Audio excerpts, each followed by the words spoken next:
Good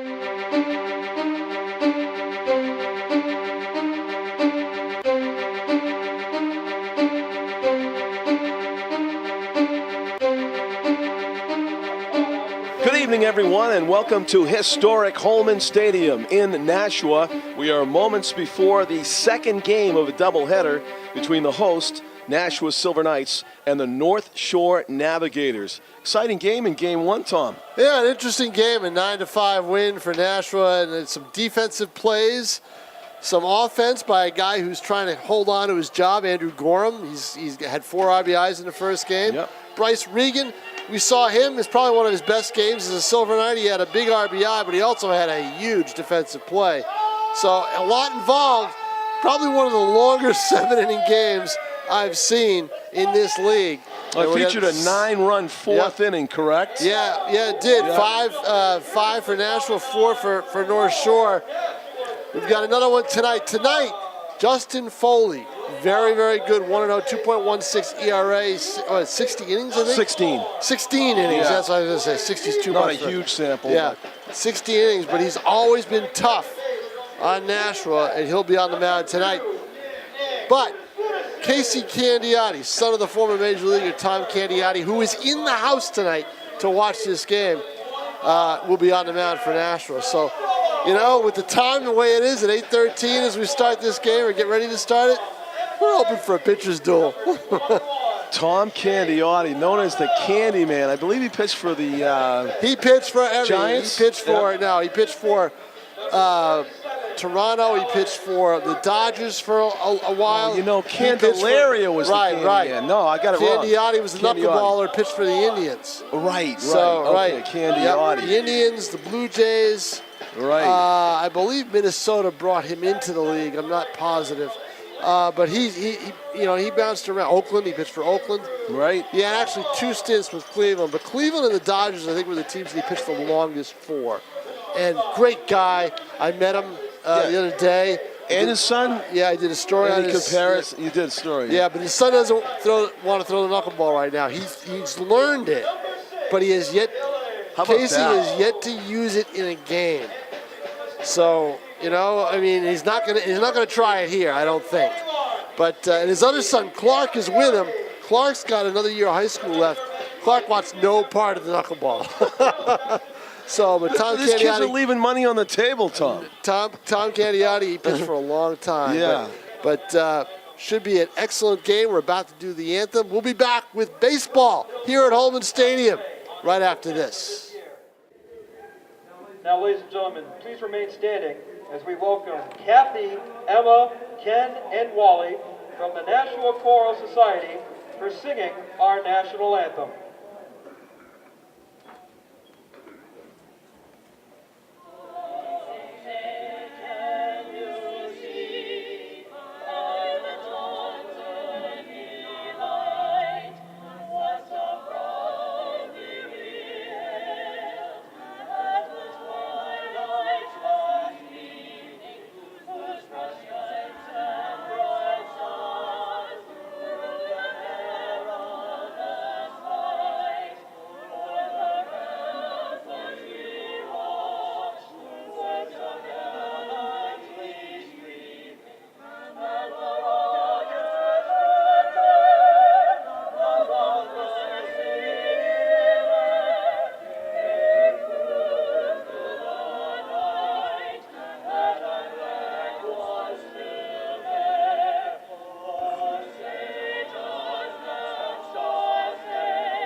Good evening, everybody, and welcome to Holman Stadium in Nashua. The Silver Knights set to host the North Shore Navigators in Game 2 of a doubleheader, 2 7-inning games. This game was previously scheduled. The earlier game was a makeup for the Sunday evening rainout, and it did rain buckets. I don't have to tell you if you live in the greater Nashua area on Sunday night, the 24th. That was a washout. It treated these fans to a doubleheader here at Holman. The first game was quite a treat. It was 9-5 victory for Nashua, but the game much closer than the final score indicated, as it was a nail-biter for about 6 of the 7 innings before Silver Knights scored some insurance runs late. So we are watching Justin Foley and the son of Major Leaguer Tom Candiotti, are starting pitchers in tonight's game. Tom Candiotti's son is Casey Candiotti, who you're watching warming up right now. He is listed at 5'11" and 165 pounds. His family home, Scottsdale, Arizona. And right now he's pitching for St. Mary's University. Just 19 years old, born in October of 1998. So it's Casey Candiotti who will be pitching. Number 1, Joe Murphy. Joe Murphy, the leadoff hitter for North Shore. They have the city of Lynn printed on the backs of their uniforms. Makes it look like everybody is a Fred Lynn fan tonight. Number 1, batting number 1, Joe Murphy for the North Shore Navigators. Looks at ball 1 from Casey Candiotti. Murphy, 5'9", 170 pounds, is a resident of Derry, New Hampshire. Senior at St. Joe's College. Murphy comes into the game batting .318 through 14 games. Still looking for his first extra base hit, however. And quickly, Casey Candiotti falls behind the batter, 3-0. And now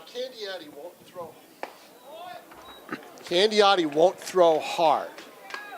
And not a good start for him with 4 straight balls. He's not overpowering pitcher. He's going to try to outsmart you. So Murphy aboard with a leadoff walk. Didn't have to swing the bat. So the leadoff batter was number 1. The 2-hitter is number 2, which brings up the story of the New York Yankees and how numbers came onto baseball uniforms in the first place, right? I don't even know. They numbered them how they batted in the order. That's how Babe Ruth became number 3. Number 3, really? And Lou Gehrig became number 4. How about that? Fly ball to right field. As Johnny Carson would have said, I did not know. You're a Yankee fan. You know that. No. Somebody told it to you sometime or other. No. Joe DiMaggio, number 5. I think he came along after those guys, but I don't believe he batted 5th in the order. They just had to start changing it up. Runner goes on the first pitch, and he's got it stolen. And I think they're going to steal on Candiotti unless he keeps the runners close because his pitches are off speed. Yes. And that was an easy steal for Joe Murphy. For him, that was stolen base number 8 on the season, has yet to be caught. So he's in scoring position after only 5 pitches. Joe Murphy might be a singles hitter, but putting himself in scoring position quickly at second base with a 1-0 count on the batter for the Navigators.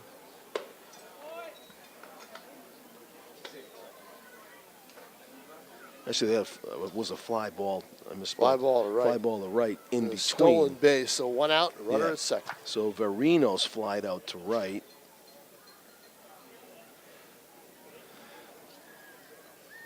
Pitches, big swing, and tipped into the mitt. Boy, it's strange seeing a first inning with no sunlight, isn't it? It is. Yeah, this time of year, it is June 25, so one of the longest days of the year. Sunset pretty close to 8:30 to 9 o'clock, but of course the Gets darker inside here quicker. Right. And the sun was a factor in that first game, Tom. That was one tough inning. It bothered Gorham in right field. Yeah, Gorham. He had one inning where... Right, but he also made up for it with 4 RBIs. He certainly did. Yep. I don't know who would have caught those balls. Those were rockets. They were coming out of the shadows into the bright sun, and they exploded off the turf. Pop up to the left side. It's going to find the concourse. Set the defense for you. Yep. Tom Blandini, who played shortstop in the first game, he's at third. Bryce Regan, who played second, is at short. Playing second tonight, Nick Biddison, he was at third in the first game. There's a quiz on this later.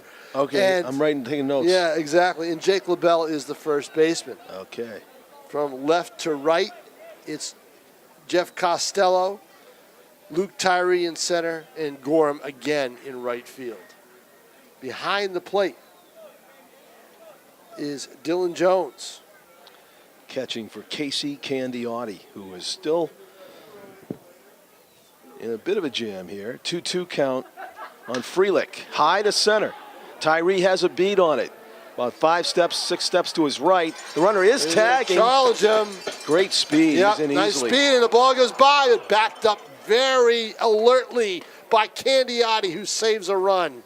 Right where he should be. Yes. Backing up the play. Casey Candiotti. So the runner stops at third with 2 outs now, and the fly out by Freelick. Harrison Edstrom strikes out tonight. Everyone in attendance will receive a coupon for a free haircut to Sports Clips.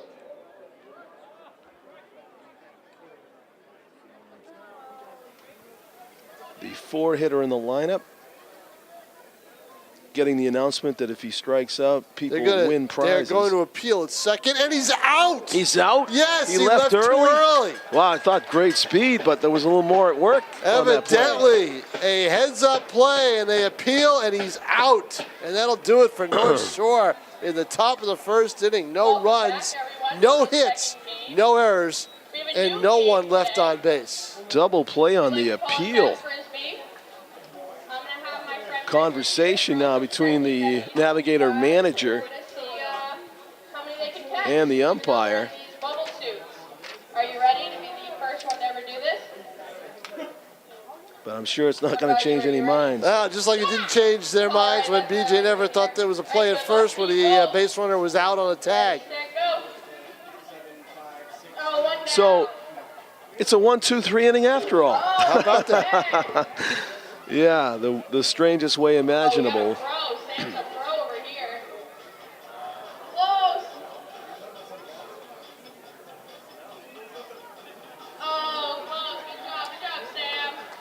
Hey, anything to save a pitcher's arm. Yes, and we will get a look now at Justin Foley, who Tom was talking about being a tough right-hander for the Silver Knights to face. I talked to BJ and Everett in between games about how his bats are able to overcome things now. He's got the offense to come from behind, which he probably didn't have earlier. But no, we were told he was. It is not Justin Foley. It is not folks. Justin Foley.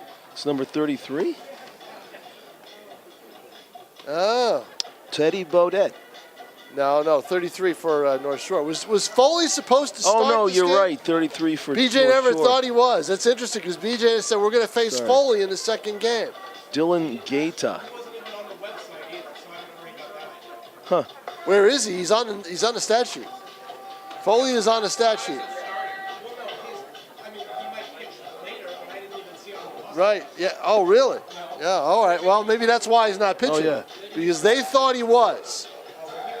They thought in between games that Justin Foley was going to be the guy they were going to have to face in the second game. They're catching a little bit of a break here.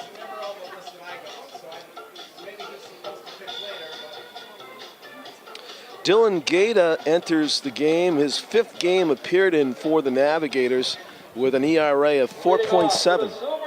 He's got a record of 1 win and 3 losses. He's gotten a decision in all 4 games, even though he's only started 2 of them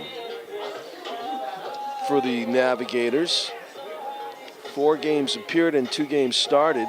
and a record of 1-3. 15 innings pitched. He's given up 15 hits, 7 walks in the 15 innings, and 14 strikeouts. So Gaeta averaging a strikeout an inning, Tom, but his ERA is 4.7. He's got 7 walks in 15 innings to go with 14 strikeouts. Strike on the outside corner. Don't know why BJ never thought he was going to see Foley, but he Yep. definitely told me in between games. He said, well, I do not doubt we're your going to veracity. see Foley. Yeah. Yep. So Leadoff batter, lefty hitter Tom Blandini stepping in there for the Navigators. I mean, the Nashua Silver Knights, and he's way out in front of that changeup. 0-2. Blandini had a big hit in game 1. Go-ahead single. Wasn't the game winner, though. The game winner was LaBelle's sac fly. That made it a 6-4 game because North Shore came with a run, back with a run. This grounded a second throw over the first in time, and his one away. It'll sound like a broken bat off the end of Blandini's lumber there as he's retired. Going after that 0-2 pitch, it looked like it would have been a strike, so not wasting any pitches. Dylan Gaeta gets the first man he faces, and here's Nick Biddison, second baseman, right-handed hitter. Biddison can play in a lot of spots. He's a catcher, he's a third baseman, he's played at second, he's played the outfield. They can put him anywhere. Batting .283 through 16 games. And Gaeta's pitch is in the dirt. What we saw in that first game, John, that the viewers didn't see unless they were here at the park, that the infield was a little unglued because Cody Morissette's down at Boston College getting for his orientation. He's taken over that shortstop position. Looks like what the lineup they like to see on the left side of the infield is Morissette at short and Blandini at third. So they don't have that luxury today. Right. Tyler Littlefield, who can play second, he's hurt. So he's out. So and they're going to lose Bryce Regan at the end of the week for the season. There's a base hit. Line drive to center. First hit of the game for either team. Nick Biddison lines one to center field. Northeastern University, number 25, Jeff Costello. Jeff Costello out of Northeastern from Lexington, Massachusetts. Second leading hitter in the league going into the weekend. I haven't looked at the league stats yet, but I think that he's still at that spot. How'd he do in game 1? In game 1, I don't have my numbers here, so I'll have to. Game 2, he's doing fine, Jack. Yeah. Well, he entered today before the doubleheader at 367. Yeah, 367. And he's got the second hit of the game. Silver Knights have something going on.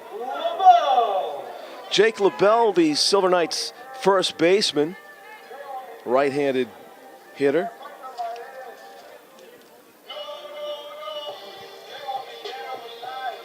In the cleanup spot, batting with 2 on and 1 out and timeout. Called by LaBelle, who wanted to slow down the pace of the Navigators pitcher Dylan Gaeta. A 0-0 contest scheduled for 7 innings. That's a base hit. 3 straight hits, a bobble, and that is gonna, I was gonna say, create Dead duck at confusion. third. Yep.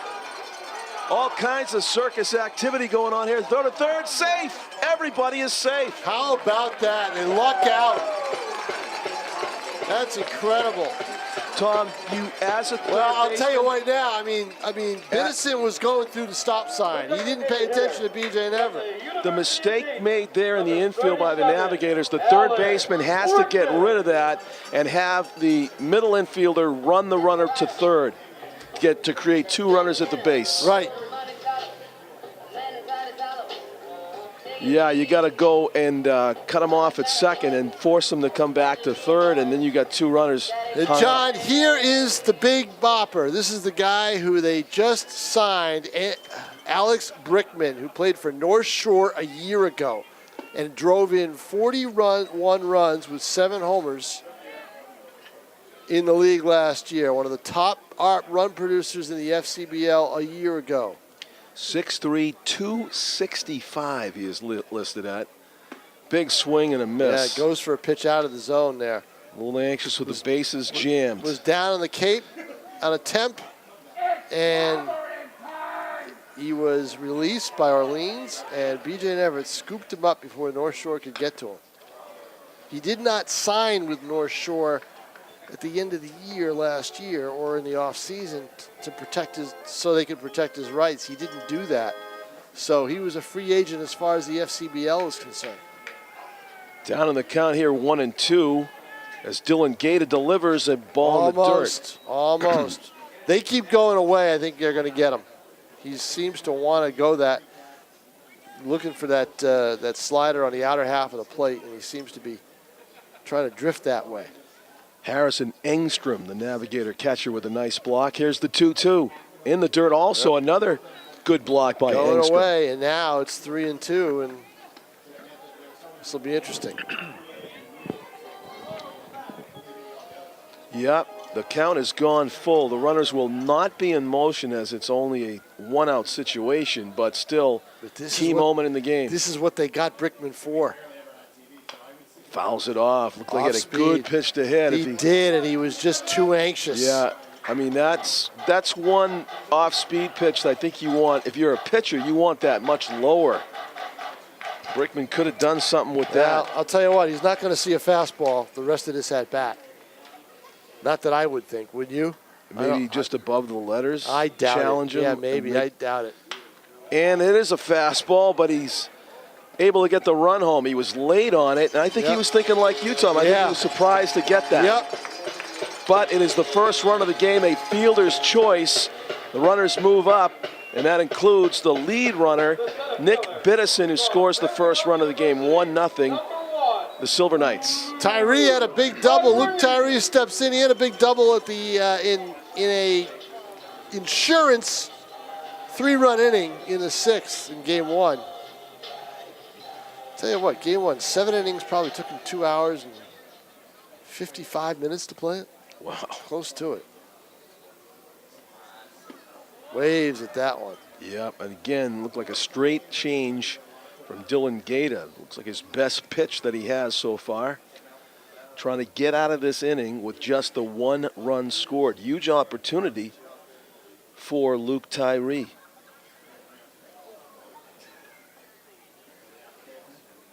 And he waves at that one. Yeah, Tyree. Off the plate. Yeah, off the plate. If you're going to look at that, just poke it in the hole between short and third. Would bring home a run. LaBelle is not as big a threat to score unless there's a ball hitting the gap from second base, because he's fast, but he's not, I mean, for his size, but not, he's an average or just below average runner. They go outside again, and it's a ball 1-2.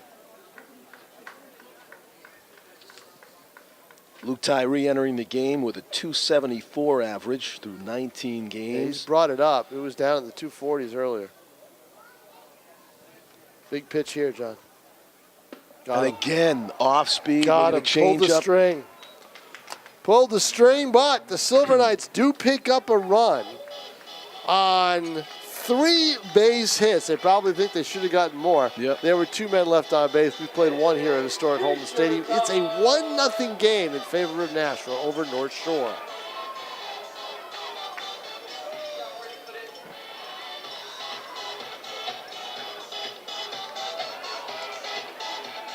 T-shirt time at Holman. Yes. Bryce Regan. Is that Regan who's shortstop threw a T-shirt into the crowd? I don't think it was No, Regan. that wasn't Regan. Yeah, No, Regan's taller. Yeah, it was one of the there goes Regan out staff here now. who's got a good arm, I must say. No, it was ball player. Oh, was it ball player? Yeah, it was Blandini. Okay. Blandini did it. Oh, Blandini. Yep.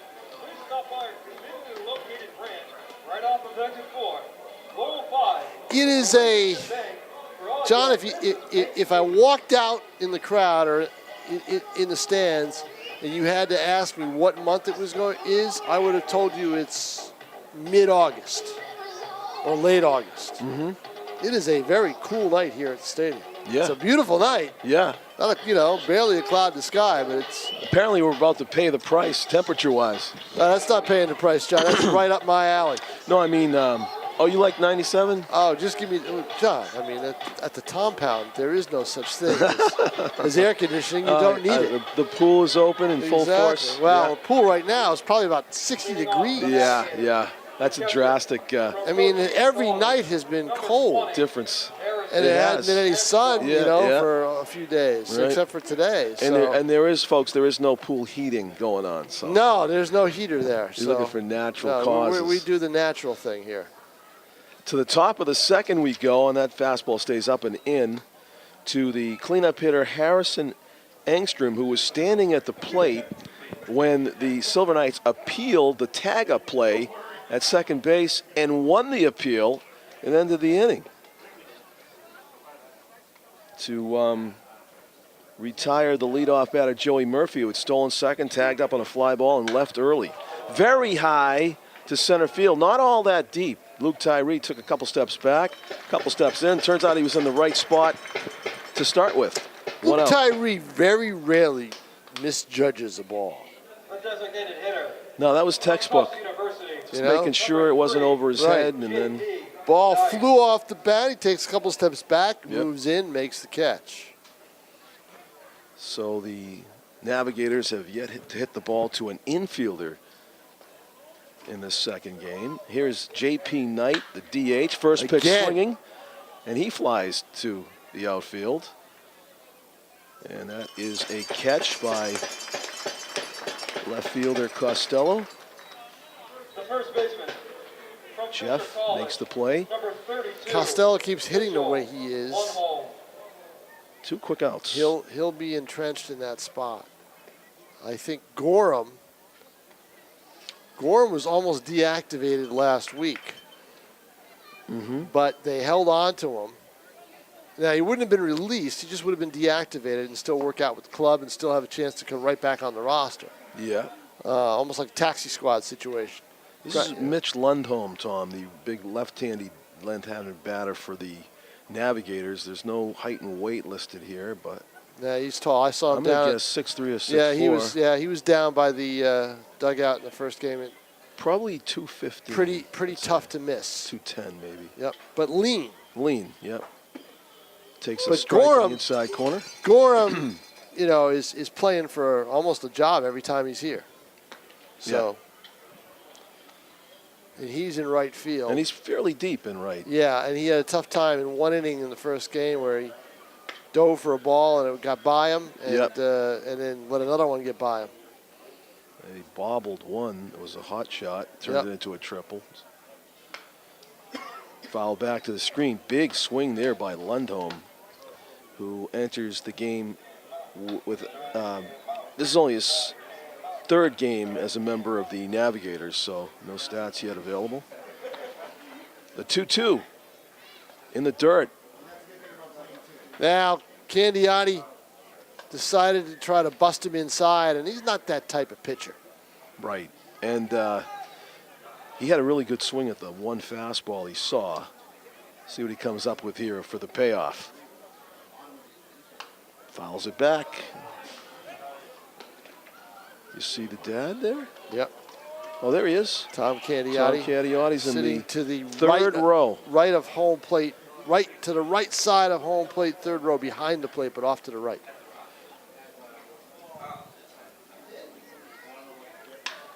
High to left. 3 flyouts in the second inning to go with a couple flyouts in the first inning. Yeah, I guess we could say Casey's a fly ball pitcher. Yeah. And we go to the bottom of the second, 1-0. The Silver Knights lead it. But Tom Candiotti is here. His day job, John Collins, is he's a color man for the Arizona Diamondbacks. Oh, right. So, and he's got, great voice. Yep. And taking some time off. well, he says he gets 10 days that he can take during the course of the season. And the D-backs were in Miami and they were in Pittsburgh, and he said, "Yeah, I don't want to go there." You thought it was takes from advantage Minnesota. of- I think it was Milwaukee that he came up with. Yes, came up with the Brewers. I knew it was an M team. Yeah, M team, yeah. Came up with the Brewers, and then he went to Cleveland. That's where he Right. spent 5 years. That's where he really made a name for himself. Right, Yeah. and he was with Toronto, he was with Oakland, but And then the LA Dodgers I believe finished 5 more years with the Dodgers. Did he have 5 years? I'll look it up. Yeah, I'll look I it up. think the Dodgers were the second long, another long tenured team for him. Yep. 3 to 5, if I'm not mistaken.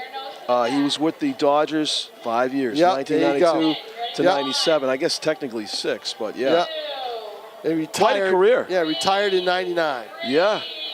That's a good Had a 15-year great career. Yeah. 15, 16 years Yep. out of it. So and Tom Candiotti watching his son Casey throw a scoreless first and second inning, primarily with fly balls.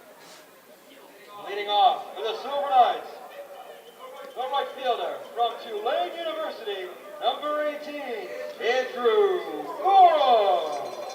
Andrew Gorham steps in for the Silver Knights. He had 2 hits in the opener and drove in 4 runs.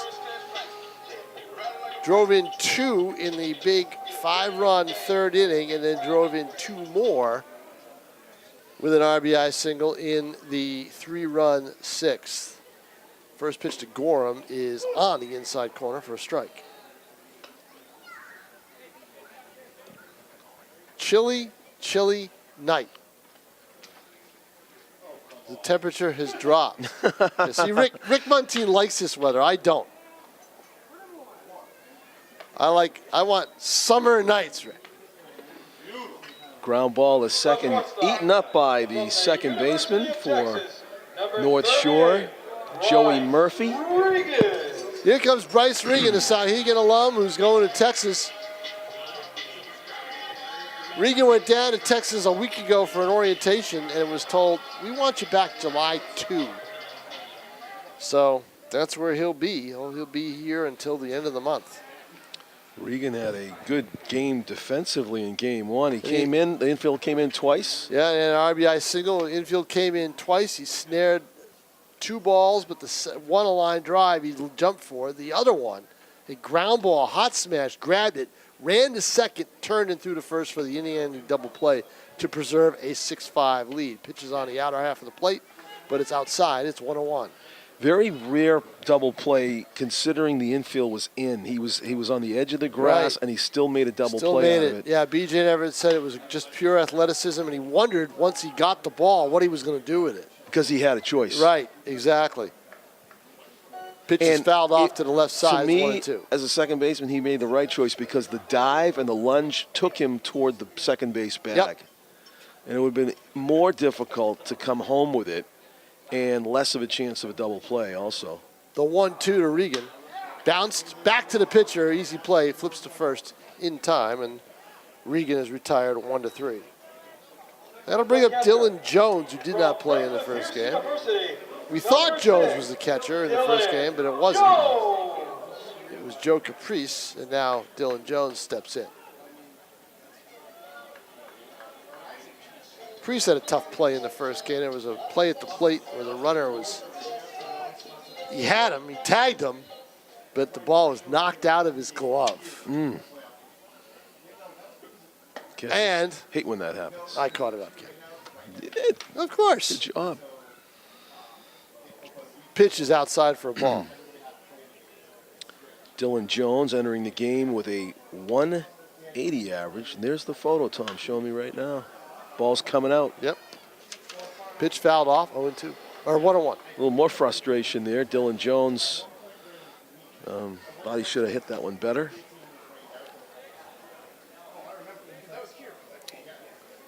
One ball, 1 strike, 2 down, 1-0 Nashua. We're in the bottom of the second. The windup in the pitch. Outside for ball, 2-1. On deck, the leadoff man, Tom Landini. Jones is the number 9 hitter in the lineup. Nashua with 2 in a row is 8-12, 3 out of their last 4. Here's the pitch. Bounced foul.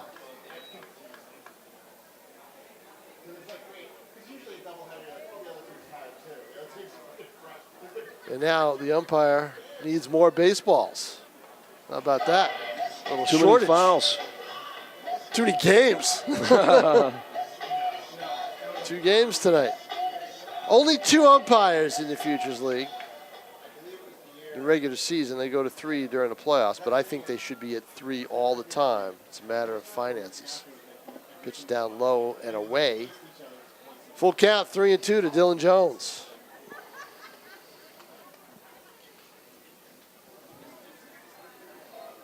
Not a bad crowd for a Monday. There were quite a few people here in the first game. People strolling in. They are all over the grounds. Yep.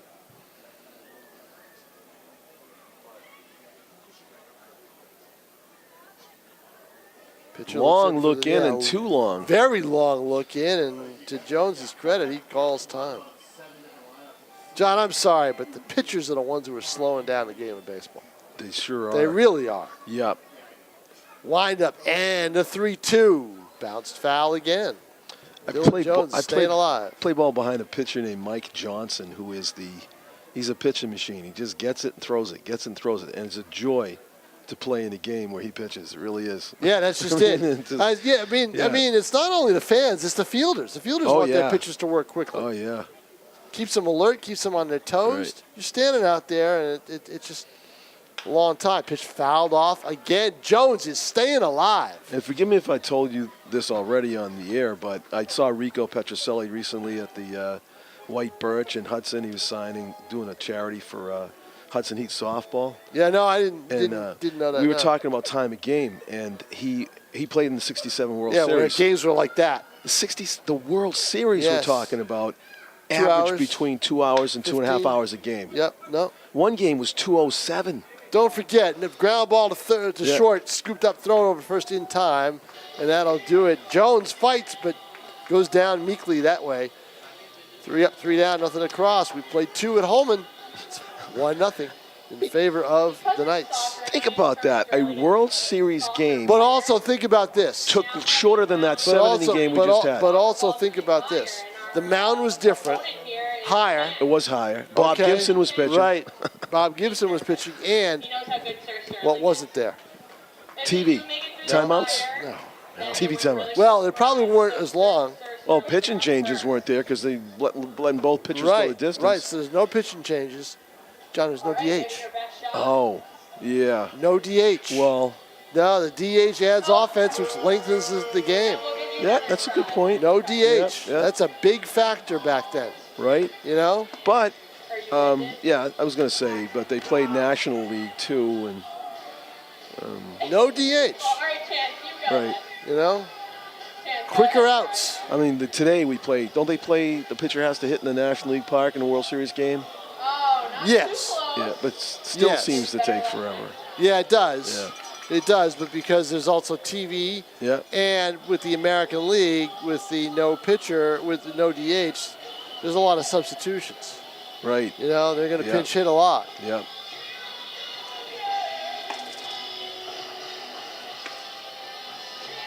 But yeah, the game played at a much faster pace. Now it's just, boy, I mean, who was here? Was it Martha's Vineyard, their first game here? They won the game. First place, Martha's Vineyard. Yeah, they had a starter who was here. He pitched out of the stretch. And, I mean, he was the human rain delay. I mean, it was just really long. I thought you were going to tell me he did a slide step and he was quick. No, he was not the opposite. quick at all. He was very, very slow. Andrew Olzak is in now for North Shore as Candiotti winds and delivers and pitches down low for a ball, 1-0. Casey Candiotti has faced the minimum so far. This is the 7th hitter in the order for the Navigators, batting in the top of the 3rd. Pitch is on the inside corner for a strike, 1-1. There have been... Casey Candiotti, this is, I believe, his 4th start. And he has looked increasingly better each time out. Bouncer. We have an charging Blandini, gets to it, throws in time for the out. Nice play by Blandini. BJ Everett was talking early in between games that Blandini doesn't get off the ball very quickly at shortstop, but you saw him do it right there at third base. So that's going to wipe out Casey Candiotti's attempt to match Sid Fernandez, 1989 with the Mets, known as a fly ball pitcher. How many in a row? He played the entire 9-inning game without recording an infield assist, beating the Phillies at Shea 5-1. When there were four, there were 1, 2, 3, 5 straight fly balls. As Drew Robertson steps in, takes ball 1, pitch down low and away, ball 2, 2-0. So Robertson coached first. It was only done on one other time. The 1945 Indians also entire game without any infield outs. Sid Fernandez. Pitch on the corner. Generous call, but he got it. 2-1. June 25, 1989. Candiotti does not want to live on the inner half of the plate for some reason at this at bat. The windup, the 2-1 delivery to Robertson down low because it looks like it had the plate. So it's 3-1 now to Robertson. 1-0 lead for the Knights. We're in the top of the third. Tim O'Neill on camera. I'm Tom King along with John Collins. Pete Johnson, our executive producer, was in the house. Ground ball to short. Regan with it, throws to first in time, and it's 2 away. There's your infield assist, another one. 2 in a row. Regan, one of your taller shortstops, ranging to his left, making a nice play. Speaking of tall shortstops, Tom, Cal Ripken Jr. played June 25, what was it, 1988, 1,000th game in his record streak. At Fenway, he played. Wow. 10-3 loss. He went 2 for 4. Bouncer taken by LaBelle. He's going to flip to Candiotti at first, makes the play. Now, in the first game, Brickman was at first. He had a bouncer, and Mosau was slow to get over, and the runner was safe, and that opened the door for a 4-run North Shore inning. But Casey Candiotti, his father taught him well. Oh, we saw him back up a base already. I know it, no kidding. You're absolutely right. Yep, he knows the fundamentals, no doubt about it. Maybe we can get a shot of Mr. Candiotti down there, Tim, if you could. He's right there in the broad-shouldered guy. The woman has the red, white, blue cap. He's right behind her. Yeah. 1 row behind. 2 rows behind her. Yeah, broad-shouldered guy. He's got good hair, so I don't think he's going to mind. You know? Not like me. It's thick. Yeah. Yeah. I'll tell you what. How old is he? I forget. Oh, Tom. I don't know. I didn't check. Let's see. He is. I'm going to Wikipedia. Very friendly guy. Born August 31 of 57. 57. So he's 61. Yes. Or he will be 61. Right. He's 60. Yeah. Right. He's 60 right now. He's 2 years older than I am. So, great career. He's got to be pleased.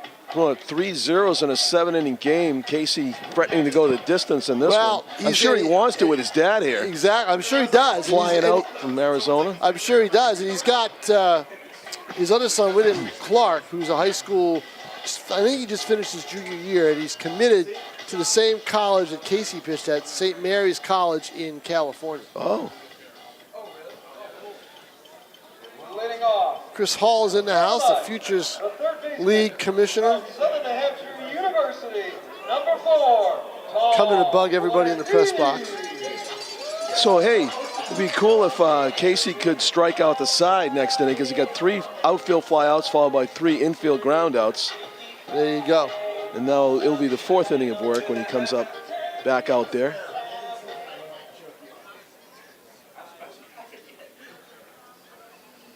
Tom Blaney steps in, swing and a miss for strike 1. Leadoff batter, and the Silver Knights order grounded out to second to start the offense in the bottom of the first inning.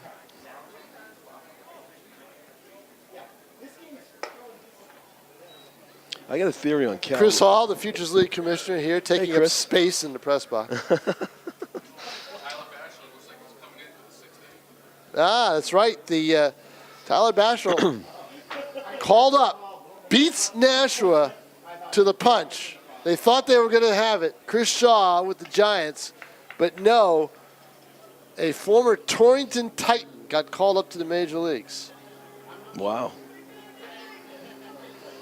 I got a theory on Cal Ripken Jr.'s streak, Tom, about how he was able to do Pitch. it. Oh, Candiotti would love to have that one back. It was a hanger, and he pulls it way into the trees beyond the team office foul. Yeah, foul home run. He was able to set the streak because he never really played hard. That sounds negative, but you're a Yankee guy, I'm a Red Sox guy, I can say it out loud. He didn't play that hard. That's why he never got hurt. I give you as Exhibit A, Dustin Pedroia. There's no way he would have played 2,131 games in a row. Yeah, no You way at know, all. I mean, I never really saw Cal Ripken dive headfirst into a base. Really bust his butt going down. A lot of players then. I mean, a lot of players in the 80s and 90s didn't do that, John. yeah, I know. They didn't go head first. I mean, and he was a great shortstop because of position. The 2-2 to Blandini hit high in the air. Robertson under it in right field. He's there, and he makes the catch. There's one down. It wasn't like, Cal had great quicks as a shortstop. He used to get the balls with reading batters and pitches and ranging.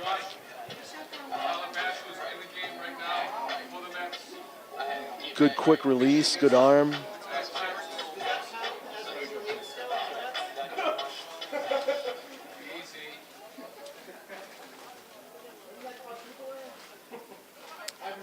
Biddison steps in. And he didn't get Singled hit his first time out. He didn't get hit by many pitches either. Cal didn't, I don't think. Who's the ball player that always would get hit by a pitch? Biggio or Buford?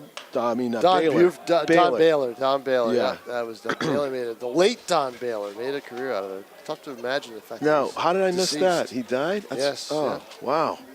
Yep. Was it from internal bleeding? That's a bad joke, but I mean, I don't you know know. what? He got hit. When he got hit with a pitch, grounded foul, it was like a ping pong ball. Well, it was nothing. I mean, he Hitting was a so buffalo. muscular, it just bounced. Yeah, it was And like, a lot of times, it's like a wiffle ball hit him. Right, You know, that it was would hit him and it would fall just fall straight down. Right, exactly. No effect. 0-2 the count to Biddison.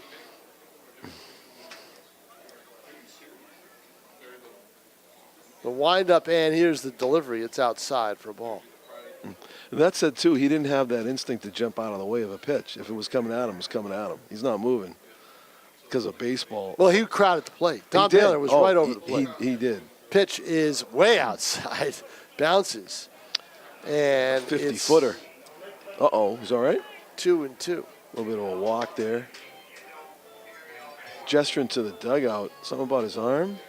He hasn't moved to the dugout. He gestured to his catcher, I thought. Oh, okay. I don't think he looked over to the dugout.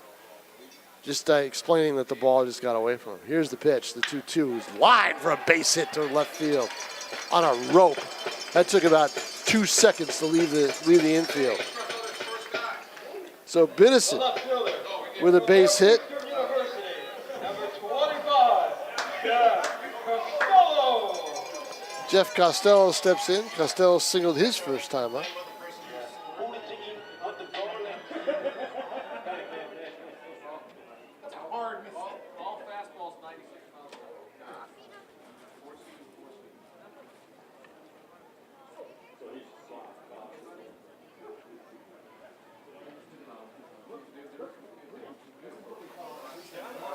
Costello steps in, throw over to first. Biddison is back. Biddison's got a catcher's build. He has played catcher, but he's got some speed. Silver Knights would love to get another run here. Pitch bounced foul outside of third.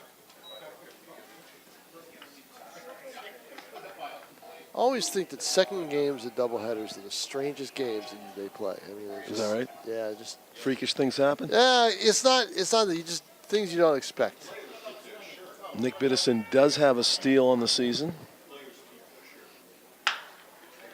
And that's hit slow. I don't think they'll turn two. Throw over to first. It's wide, and the runner's safe. That would have been a tough play had he come up and thrown a clean throw to the first baseman, but that'll go as an infield single. NYIT, number 21,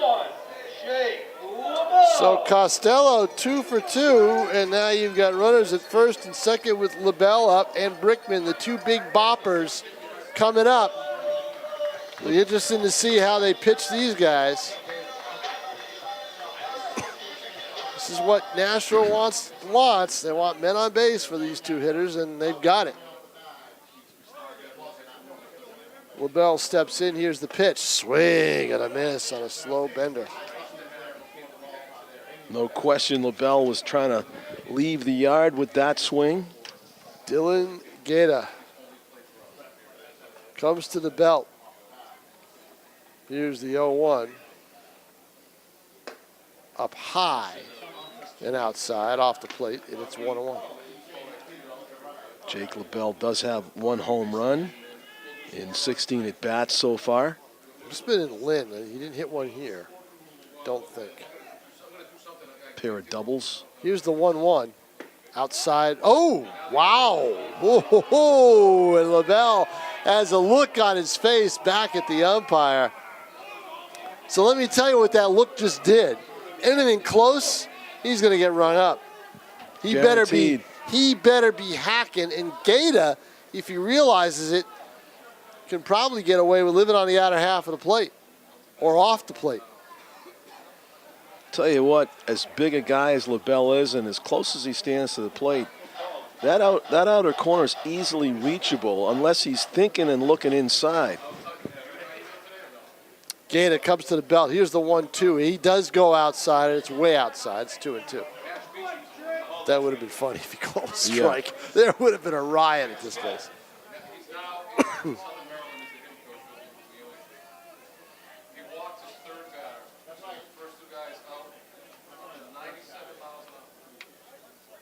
Here's the 2-2. Fouled away. Off to the right side, out of play. Mammoth cut by LaBelle on that pitch. Looked like Gaeta took a little bit off of it, and LaBelle just mishit it. It was nearly a big noise in fair territory. Gaeta comes to the belt. Runners lead away from first and second. Swing and a miss, but he fouled it off. Just got a piece of it. And the catcher wasn't able to hold on. It would have been a foul tip, third strike, but no.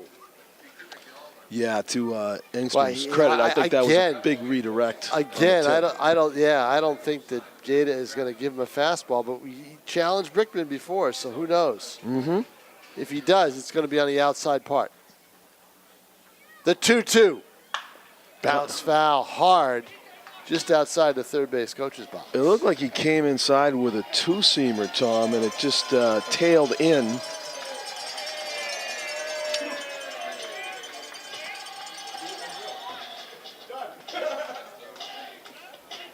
Monday Night Baseball at Holman Stadium. Not sure if this is the last one of the year or not. Here's the 2-2. Bounce foul again. Boy, LaBelle hanging tough. You know, the words. He does take a lot. I mean, his at-bats are long. I've sat through a few of them. Yeah. He is. Foul ball specialist, he gets his money's worth.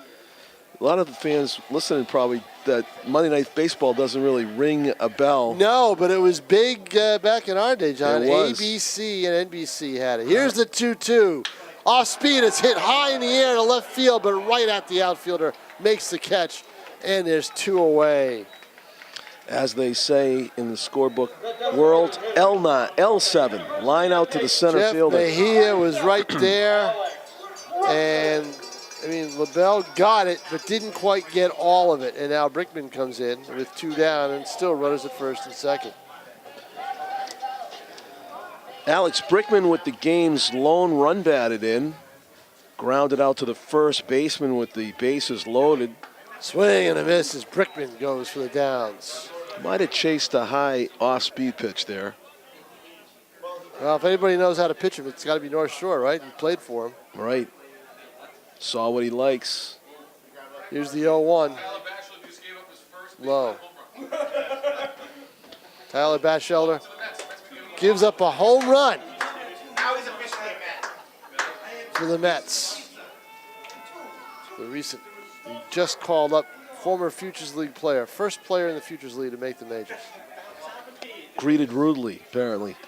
Swing and a miss. Wonder who hit it. Brickman swings at one outside of the zone. 1 and 2. I don't know who they're playing tonight. Who are they playing tonight? Who hit it, Chris? I know Albert Bell didn't hit it.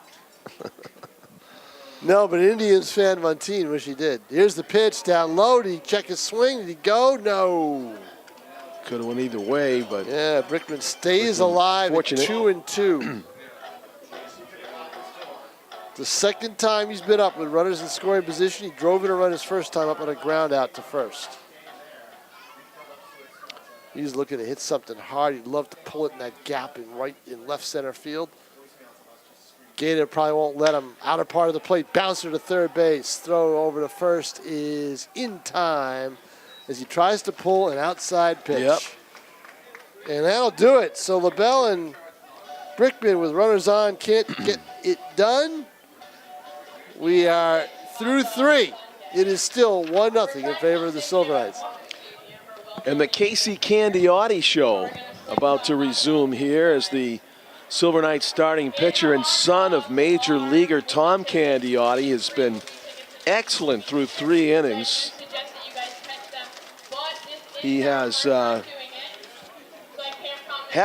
a base runner, folks, but that's it, if you get my gist. We have played through 3, and he has faced the minimum number of batters. Leadoff batter Joey Murphy was issued a 4-pitch walk, and that's not an auspicious start for any pitcher. And Candiotti's been good since. What do we got going here? Some kind of a slingshot? Yep.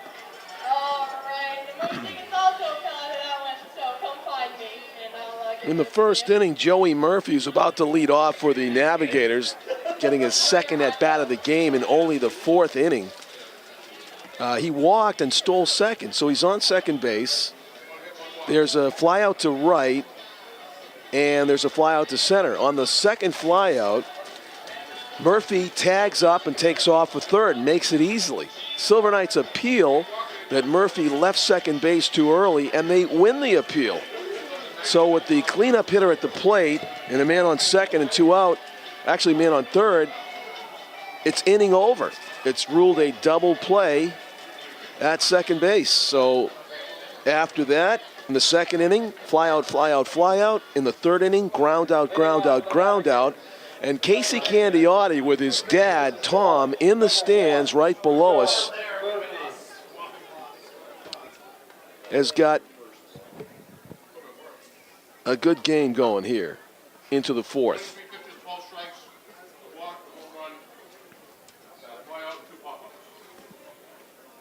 Grounded foul.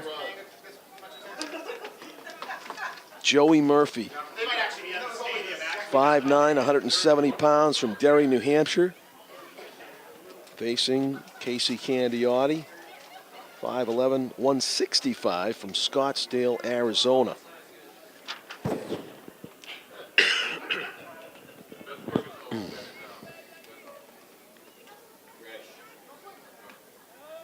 Ball's outside.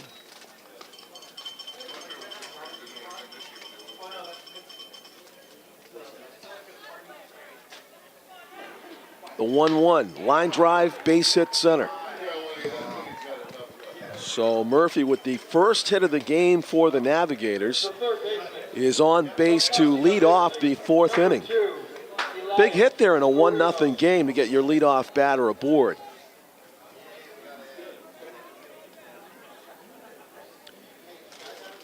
Elias Varinos, the third baseman, flied out to right, his first and only time up here in Game 2. Silver Knights won Game 1 of this twilight doubleheader by a score of 9-5 earlier. Candiotti bluffing. Murphy, definite threat to steal. Picked up steal number 8 in the first inning. 8 on the season, of course. Candiotti fires this one over to Jake LaBelle. And Murphy was back easily. No outs, 1 on here in the 4th. High to right. This could be trouble. It's a really long run. It's close to being in there, and it is a fair ball. Inches inside the right field line. It is a double for Varinos, and a big-time threat here by the Navigators. Second and third, and nobody out in the fourth inning. From Boston College, number 9, Sal Freeland. Perfectly placed fly down the right field line, the opposite way by Varinos. Much too long of a run by Gorham to get there. And an RBI opportunity for the three-hitter, Sal Freeland, center fielder who flied out to center his first time up. That same fly ball would plate the game's tying run here if Freeland can get the job done.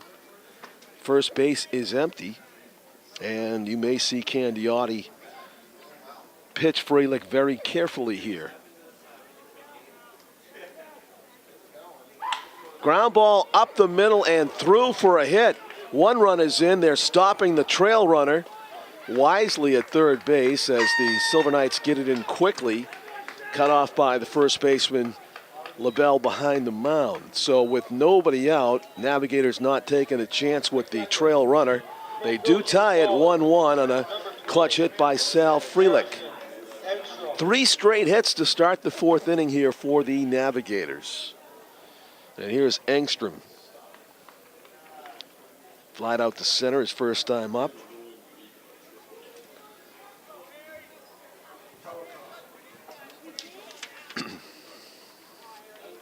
There goes the runner.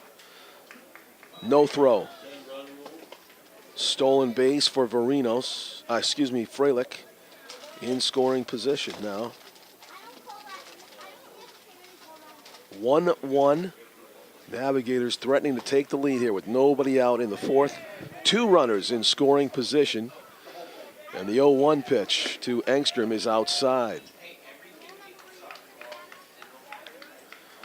Silver Knights in at the corners at first and third base. The middle infielders are back, trying to guard against a 2-run single. Trying to limit the damage. Pitch to Engstrom, swung on and missed late on the letter-high fastball, and it's a 1-2 count. The 1-2, up and in. 2 balls and 2 strikes to Engstrom. And they are on Candiotti this inning, no doubt about it. Certainly are. Second time through the order. 3 straight hits. Yep.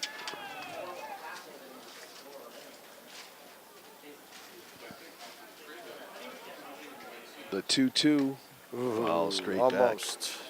And a nice hack at that one. Engstrom looks like a guy that can put it out of the ballpark, and he has yet to do so this season.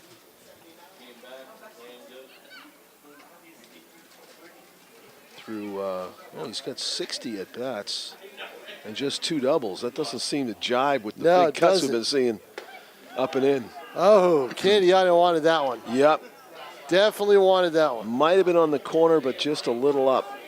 So a count goes full. First base is empty. The on-deck hitter, it's J.P. Knight. Also a right-handed batter. Got him. He certainly did not. Oh, did he fall on the ground? Foul tip. Did not get corralled by Jones. That was Candiotti's best pitch of the night, John. It was a fastball, and it just dipped down. Had the batter completely fooled.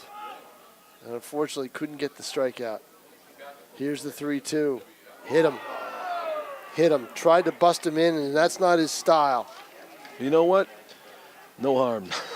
Except maybe to Engstrom, but he's a catcher. He's used to it. I just think you had him so close. If you were able to just kind of fool him.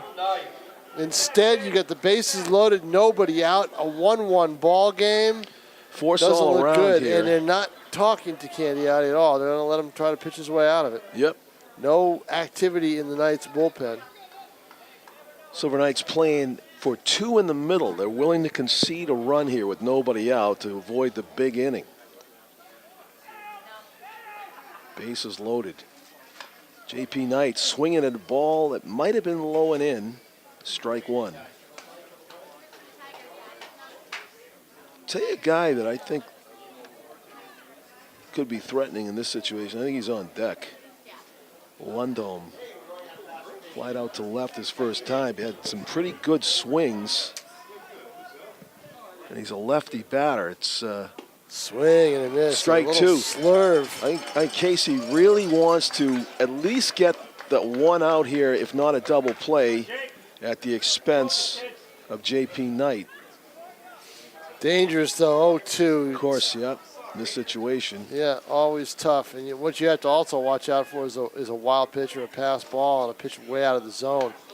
Look out. That one just got over the backstop netting, and that's always dangerous for press row. In my territory, Yeah. over that side. But I had the windows closed. Because, as Tom said, it's a chilly night. It is. It's chilly in the 60s. I think you're right. Oh, I think it's down close to low 60s. Forecast calling for mid-90s later this week. Yeah, all the way through the 4th, isn't it? I I think think all the you're way right. through the holiday. Yeah, it's going to be a heat wave coming. That's what I want. Yeah, I want to get our summer's worth, right?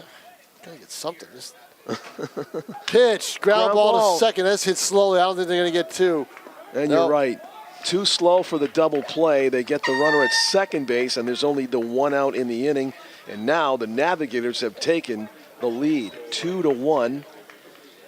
And here is the aforementioned Mitchell Lundholm. 32, Mitchell Lundholm. A recent addition to the Navigators. Big left-handed hitter and a RBI opportunity here with first and third and only the one out.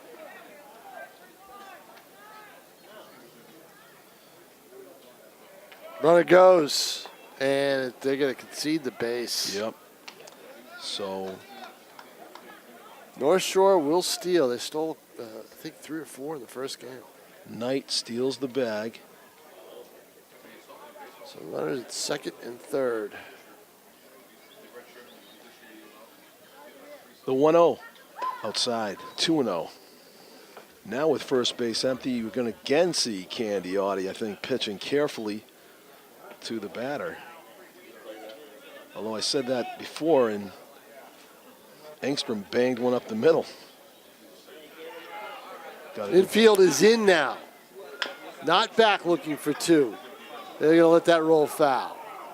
I think it was off his body. I think anyway. it was too. I think it should have been called immediately, but it wasn't, Yeah, John. And to Engstrom's credit, he never waited for the umpire's He never call. waited, and neither did Candiotti, but the umpire slow with the call. And I think that's what the conversation is about, but really it was the same end result, except for the fact that Lundholm had to sprint 90 feet. But he's young, he can handle it.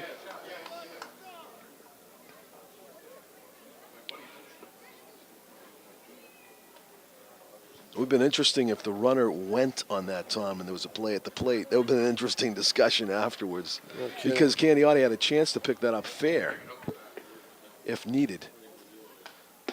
Strike on the outside corner. Brilliant pitch on the black from Candiotti. Evens the count at 2-2. You could tell that Lundholm was looking for something inside that he could drive on the 2-1 count.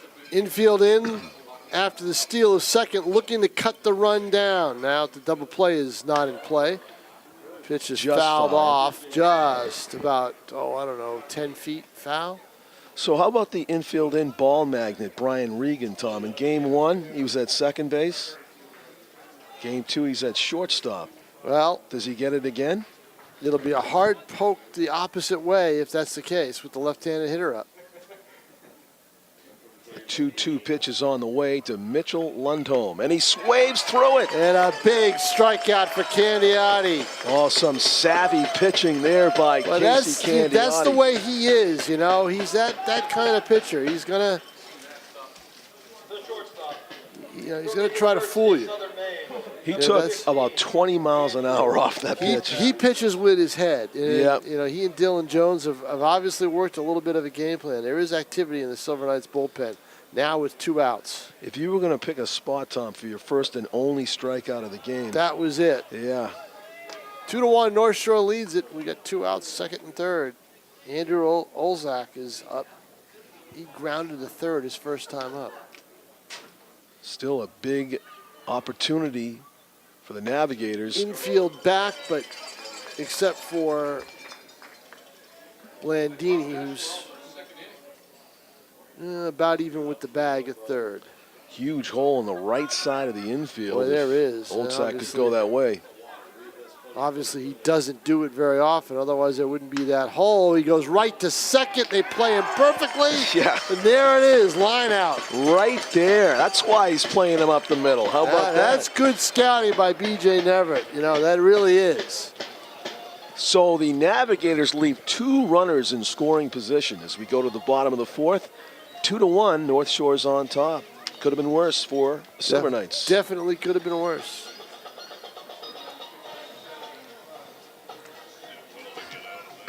They certainly did. Bowling, but because it's soccer, Bob we're Bates. gonna switch it up a little bit and do a little soccer bowling. Sometimes voice of the Our Silver contestant Knights. here, what's your name? Longtime voice of Costello Stadium All right, Nancy Ray. You think you're is gonna with get us.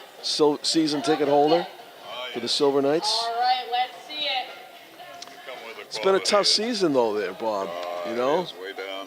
Yeah, they're 8-12 now after the win in the first game. So we're looking, however, Yep. what we're expecting now is that we're going to have one of those miracle finishes. Like Oh, we just to had go on a run? The BJ Yep. pull one and right out of thin air, and we're going to make our way right to through the playoffs. Life will be good. I wouldn't be surprised. Yep. You can buy Yep. your ticket to the box office tonight, or you I can see buy we online got at Tom a chair appropriate to his Oh, stature? stature. Yeah. Wow. He's in a short folding chair here. We got I'm in the regal throne. I'm like that commercial where the guy says I'm high chair guy in the office meeting, and he goes up above everybody. Yeah, but see, what you don't know is this way I can hide from all the people who walk down there and look up and go, oh, what are they doing up there? Yeah, that's true. See, That's true. Can hide. They don't see Yeah. me. Can't throw tomatoes at And I don't have to watch them eat, which makes me very hungry. Oh, yeah. Tom was furious with me for having my smelly sandwich in here earlier. Oh, God. You had another burger after that. What the heck's going on with you? I gave that one up. Oh, you did? Yes, I did. throwing boy. I donated that to a more worthy person. Great to talk to you. Great talk to you, Bob Bates. Thank you for the visit. Ground ball to first in time, and there's one away as Luke Tyree is retired. Right fielder from Tulane University. Happy birthday to Willis Reed, Tom. Willis Reed. 76 years old. 76 years old. What was his nickname? Well, do you Did he have one? No, he didn't have one. No. Willis. Willis it. Reed. Yeah. Willis Reed. Who, Tom has told his story about the Knicks many times on NashuaETV, I believe. I have? Well, haven't you? No, how he came out of the locker room? Yeah, I haven't told that story. Swear it was you. No, it wasn't me. Came out of the locker room limping, you know, gimpy-eyed. But I never saw it. I just read about it and saw, a replay of it, but I never saw it live. I wasn't a real basketball fan until the year after the Knicks won. Oh. And that year was 71, and that was the big Laker. No, the big Laker year was 72. I'm sorry. 71 was the Lou Alcindor year. Okay. And everybody thought the Bucks and the Knicks were going to play each other in the finals. A fait accompli. It was just like, the Cavs and the Warriors. That everybody thought it was going to be those two teams. And the Baltimore Bullets pulled the upset on the Knicks in the Eastern Conference Finals. And then got swept just like Cleveland did by the Bucks.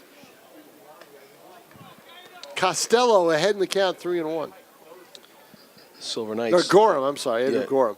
down a run here as they bat in the bottom of the 4th of a 7-inning game, by the way.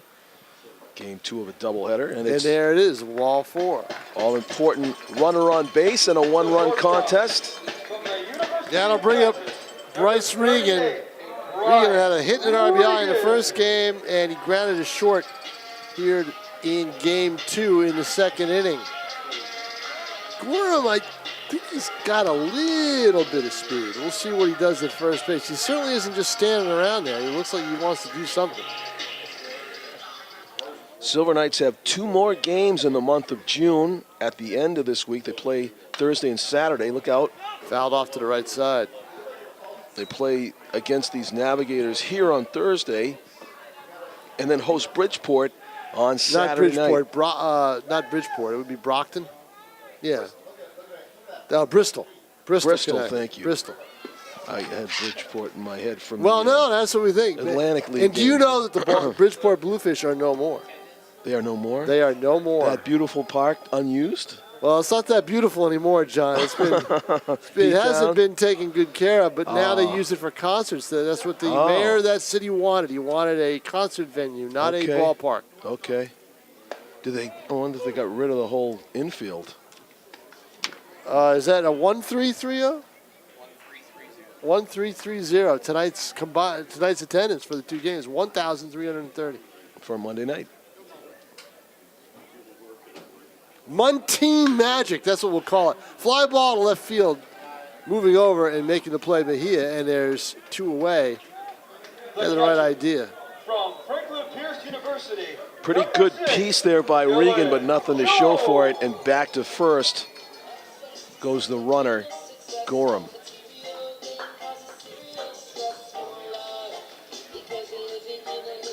Dick Drago is 73 today. One of my favorites. We love to pretend to be Dick Drago when we played wiffle ball when I was a kid. He used to pitch for the Royals? Red Sox and Royals, correct. Yes. Yep. Yep, that's what I thought. He retired in '81, and he is 73 today. So Regan flies out to left. That'll bring up Dylan Jones.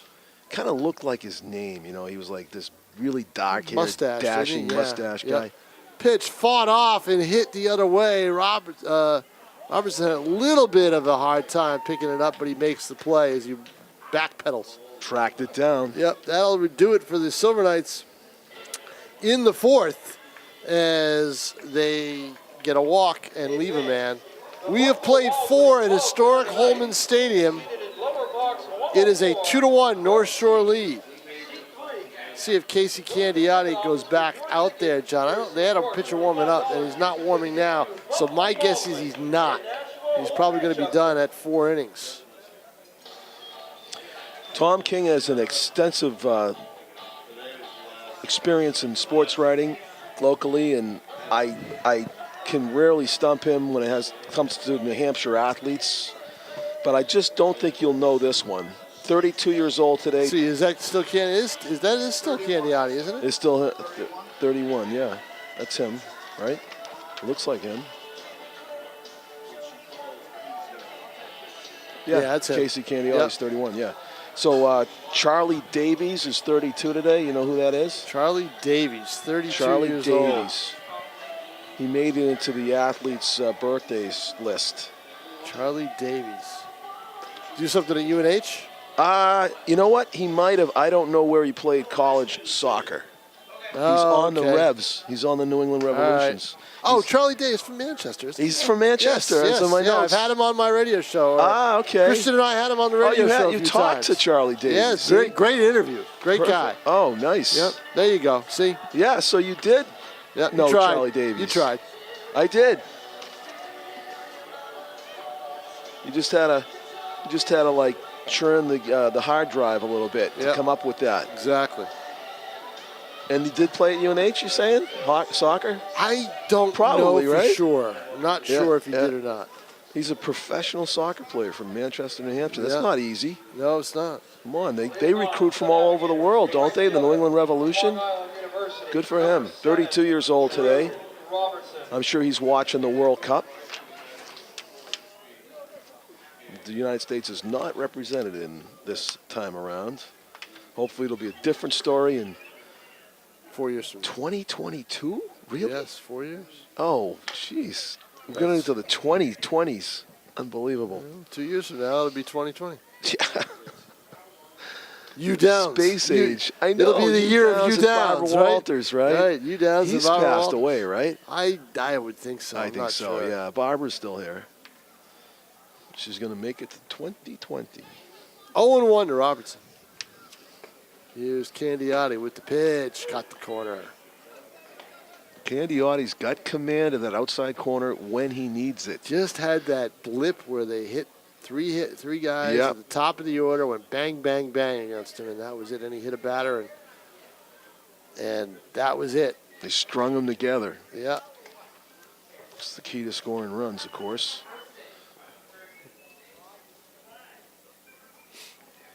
Drew Robertson listed at 6 feet, 190 from Roosevelt, New York. Plays for Long Island University. Pitch up and away. Batting 111, struggling through 12 games. 3 for 27 coming. Here's the pitch. Opposite field, fought off at a base hit. Yep. And I guess in baseball parlance, he was due as he comes through. The left fielder from UMass Lowell, number 10, Jeff Mejia. Jeff Mejia steps in, and that'll be it for Candiotti, who's on a short leash. So BJ Neverett walking out to the mound, and when BJ goes out, there's usually a pitching change, and that's what we're going to see. As Candiotti knows it, gets a pat on the back from Jones, gets a pat on the back from BJ Neverett. They like Candiotti. They really do like him. I mean, you can see why. I mean, he's a great kid. I interviewed him at length. You know, Tom, his father's very affable. You know, you can tell comes from, as I said, a good pedigree. Yeah. Yeah. And as we mentioned in the pregame, but it bears repeating, Tom Candiotti was a very successful knuckleball pitcher in the major leagues. He's got sons who pitch, and right now they do not feature the knuckleball. Now, if you're a general manager in the major leagues and you find out that there's a Candiotti out there that's mastered the knuckleball, I think you're going to grab him, right? So I would say, as number 12 comes in to pitch for the Silver Knights, Mike White. From Stonehill College. From Stonehill. Mike White. From Stonehill, yeah. Well, Casey's going to throw it. He's going to throw it. it. Yeah, he said he's going to throw it. At some point, he's going to try to use it. Not here, but he's going to try to eventually, do it. My guess is if he's going to do it, he'll do it in fall ball. Oh. If they play, I imagine they have a decent schedule out there for fall baseball in California. So we are doing this game on a June 25 here in 2018. Wright, what's the name of the knuckleballer for the Red Sox? His last name's Wright. Steven, isn't Steve it? Wright. Steve Wright. He was on like a 25, 30 inning string of no runs, and all of a sudden, the knuckleball flattened out. That's just it. And Nelson Cruz wrecked him twice at Fenway, and that's what happens. But when those guys are going well, it really is a dances, show. it dances. Yeah. The key is basically finding a guy who can catch it. That's big. That's the big. Yeah. That's the big thing. Yeah. I mean, as good as Vasquez is, he struggles when Wright pitches. So Jeff Mejia will step in with Mike White on the mound. Mejia, left-handed hitter. We are in the top of the 5th inning of a 7-inning game, so consider this basically the 7th inning of a 2-1 ball game with Robertson at first. Threat to steal. And they know it, and they throw over there. White pays attention to him right away before he even throws a pitch.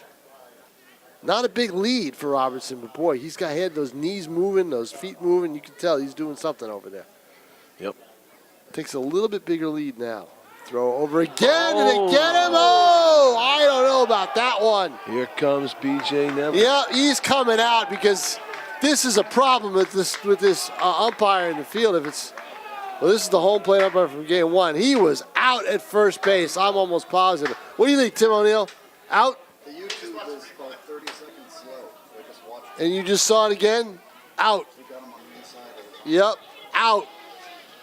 That is why. Where's the commissioner? Where is he? He's not here, is he? Yeah, went that way. Yeah, tell him to get a third umpire. Wow. Going right to the top. No doubt about it. Another example of why you need 3 umpires in this game. It's too fast for these guys. You can't make that call from all the way over behind the mound. 80 feet away, obstructed view. This isn't high school ball, guys. Futures League, get a 3rd ump for your regular season games. I think you're louder than BJ Neverett right now. I'm telling you right now, it's ridiculous.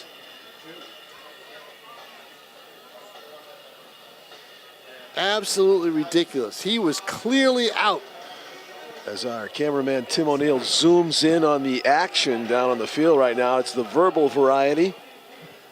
And both men seem to be relatively calm, and nothing is about to change. No. There is not about to be a 3rd umpire running out of the dugout. And the I runner think is you ought to still make gonna be Chris safe. Hall umpire games when he's here. He doesn't do anything else. Make him umpire. Make him umpire games. Wow. Obviously, Pete Johnson is your boss and not Chris Hall. Or you'd be gone right now. I'd be out. But I mean, really. But I like it. Keep going. Really, that's why you need, the play at 3rd. There's plays at 3rd and everything else. Now you got everybody, and BJ's got the hat off. Oh, the hat's off. Hey, he won the appeal play. They saw that. Yeah, because the umpire was standing right there. He was standing right there. Yeah. Again, just a bad call. Of course, watch the replay show this. What a good move White has. For a White's right-handed pitcher. White has got an excellent move, and he doesn't waste it. He White throws lightning. Right, yeah, exactly. Well, see if he's got white lightning to the plate. He'll throw over there again, I guarantee it. Yeah, he could give a clinic on how to throw to first. Although Well, he sure could. Pitches everybody's outside got for a that. ball. Has those twitch muscles to do it. There goes the runner. Throw to second. They're going to have him. Now he's out. Let me postulate to you if he had called him safe. If he was called safe, yeah. it probably would have. The fans would have stormed the field, and I would have been leading the charge, and I would have been dragging Chris Hall with me. I mean, seriously, Futures League owners, you need to invest in a 3rd umpire. It's that simple. And how about the audacity? But let me tell you North what, Shore to send that runner. these umpires, you know what they get a game? You know what these umpires are getting paid tonight? 80 each. You know what they're both getting paid each tonight? You just made me up my guess. 200? Close. What? 250 tonight. 250? 250. Wow. I want to go down and I'd be the 3rd umpire. Wow. So they can make like $750 a week? Look at these guys. That's not bad.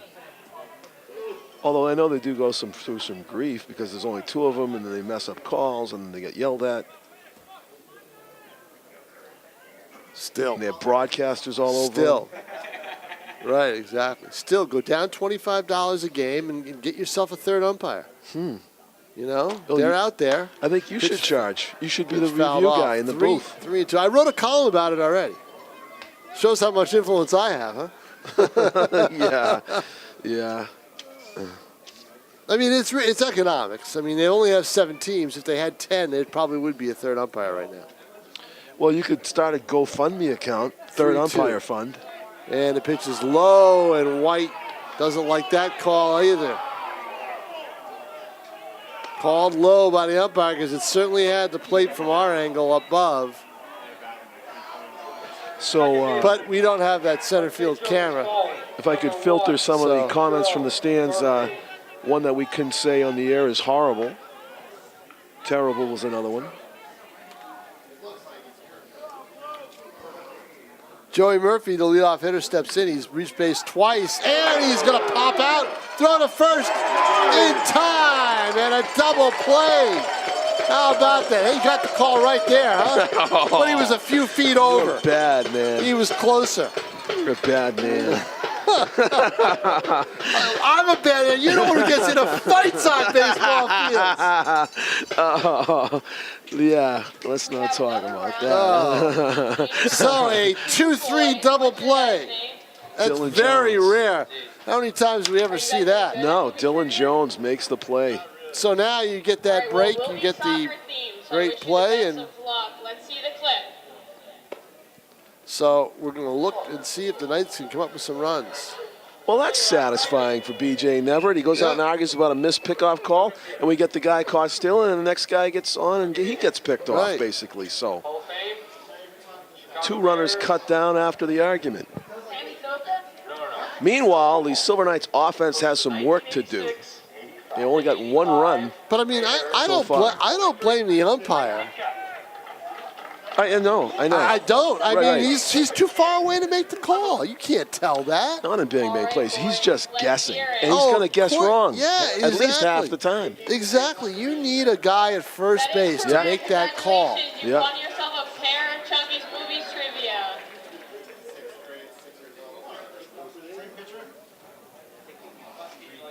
We are in the bottom of the 5th. I think we ought to have a coup and have Pete Nakos take over as commissioner of this league, don't you think? Yeah. Top of the order for the Silver Knights. Tom Blaney steps in. So the Silver Knights still have. This is the inning if they're going to do anything, because you've got 1, 2, 3, and you've got the top of the order, and if they're not good, these could be the last time the top of the order bats. Well, you got LaBelle, and you know if somebody gets on, you got LaBelle, and then if another guy gets on, you got Brickman. So this is where they've done the most damage or had the threat. In the first and the third, they did not score in the third. They did score in the first, but albeit on a ground ball out. Dylan Gaeta, the starting pitcher for the Navigators, has been good. He did allow the Silver Knights to string 3 hits together and score a run in the first inning, and that has been it for the Knights. Line drive right to the second baseman. Hit well by Blandini, but right at him. From Virginia Tech, number 2, Nick Peterson. Joey Murphy in perfect position at second base, 1 up, 1 down. Nick Bittison's 2 for 2. Pair of singles. Scored the game's only run for the Silver Knights. He was on board in bases loaded situation when Alex Brickman grounded out to first. First pitch swinging, very high fly ball. Looks like it's going to be. Robertson's got speed though, and he's there, and he makes the catch. Probably a step in foul territory, but it's an out any way you slice it. 2 up, 2 down for the Silver Knights. From Northeastern University, number 25, Jeff Costello.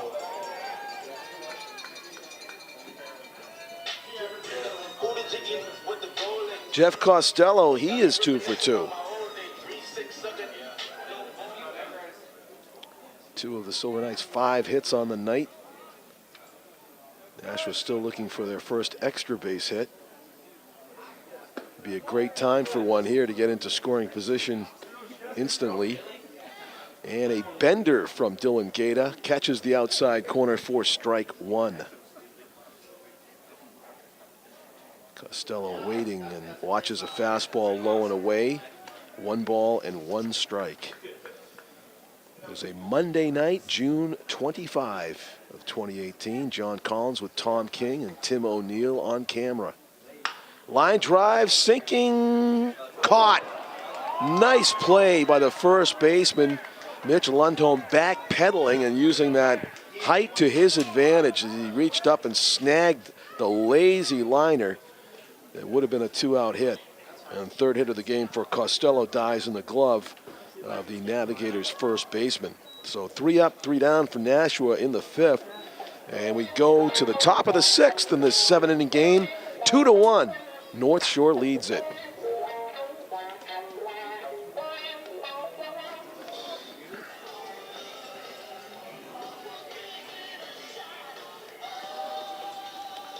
Interesting date in Japanese baseball history. 5 years ago today, June 25, 2013, Yu Darvish faced off against Hiroki Kuroda at Yankee Stadium. Is Darvish? Yeah, I remember that. Yeah, Kuroda was a good pitcher for the Yankees. It wasn't bad at all.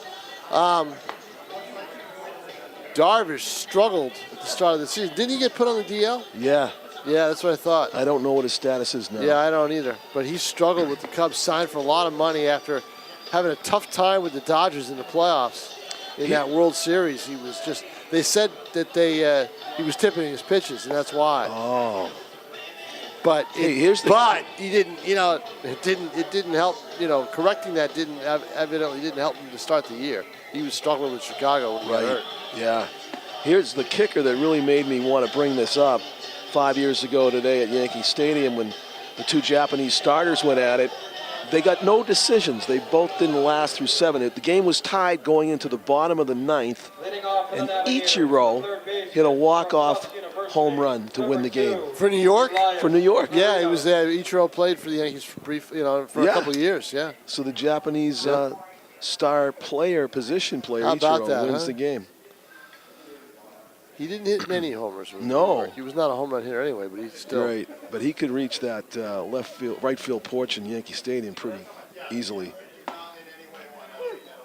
Boy, White's got some stuff, doesn't he? Yeah. He really does. I mean, that's why he's got an ERA of like 11 in a few innings, but it's fluky. He brings it. Yeah.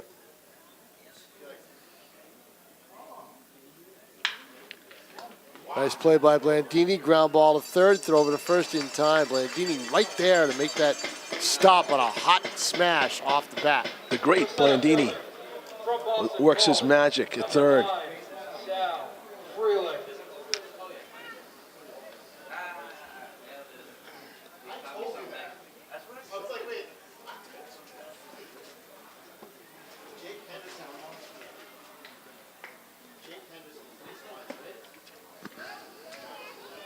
One down here in the top of the 6th as the Navigators seek insurance runs.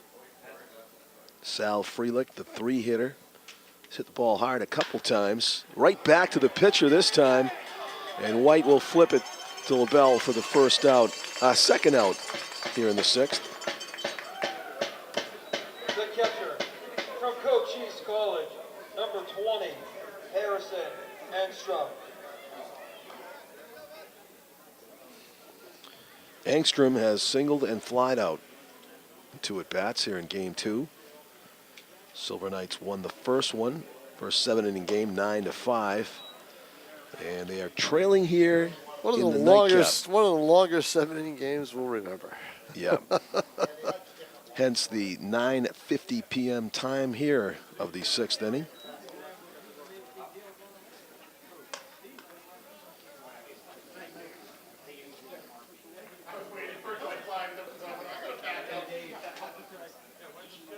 .2-0 pitch, and jackknifing out of the way of that is Engstrom, who's a pitch away from taking a 2-out walk here. Not something that Mike White wants to issue. With the middle of the order due up, a strike called.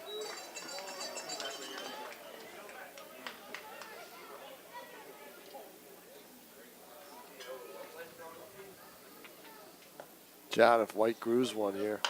No, because he's got that fastball, and they were going to jump on it if it was anywhere close. Yep, and just late on it, period. Engstrom was quality fastball from White. That's it. I mean, he does have that quality. It probably depends on his control.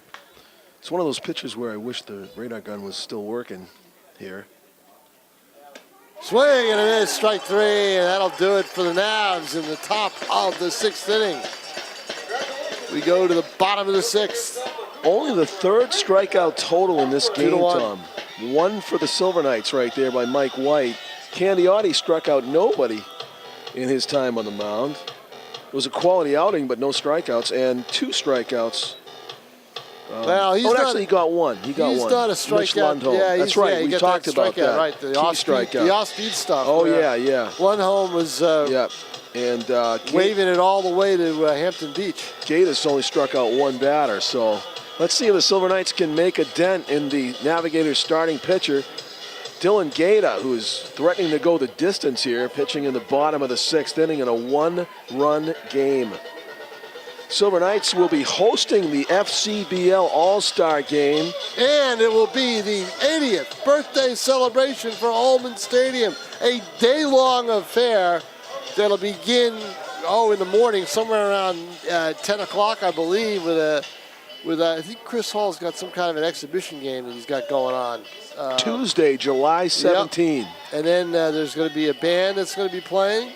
Oh, wow. And in between, and then there's going to be obviously there's going to be dignitaries introduced and people recognized, and there's going to be a home run derby before the game, and then Always fun. There'll be the ball game at 6:45, and I believe the fireworks. And it's free? Yes, it's free. 2,000 tickets bought up by the city that are going to be, but you have to get them ahead of time.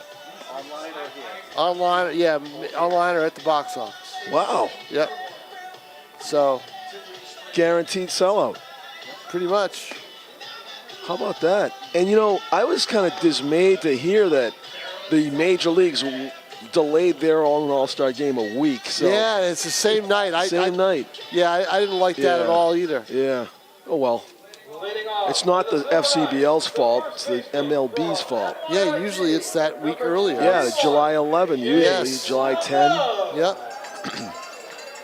Why they delay it a week Yeah. when they started the season a week Yeah, early? exactly, because You they know? pointed out that most teams will have 95 games played That's just not right. in before the a All-Star. 162-game season. Yeah, exactly. Jake LaBelle steps in.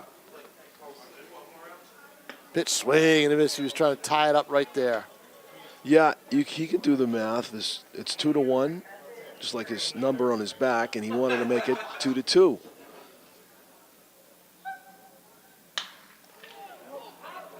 High fly ball. Robertson has been busy in right field tonight. He's there and he makes the catch. Yeah, he's glad it's a late night game here at home instead of staring into that sun, Yeah.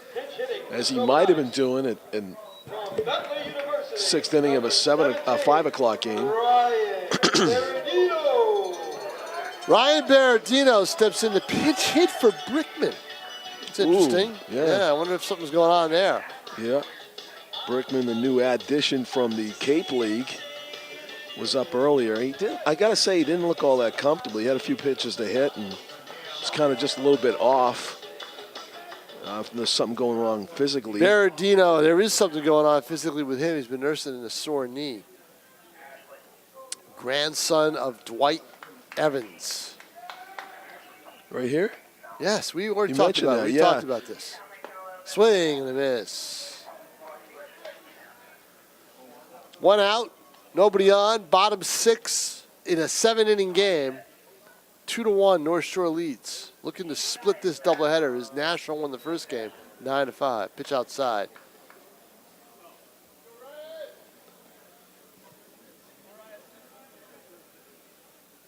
Here's the windup and the pitch.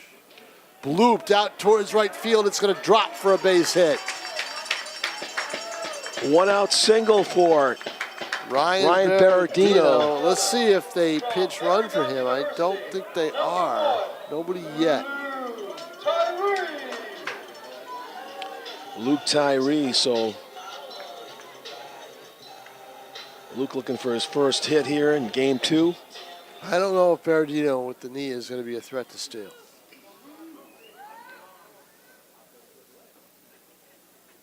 Most likely not. You're right. Strike on the outside corner. You know it. Tyree is going to slap something the other way, but they're playing in at third base. The bunt's not really in play here unless he's bunting for a base hit. Dylan Gato came into the game. Throw over, and Berardino just gets back. So Berardino's got some thoughts. 4.7 ERA for Gato. He's been a competitor in this one. Letting up the 1 run. Pitch over the plate. 0-2 on Tyree. Oof.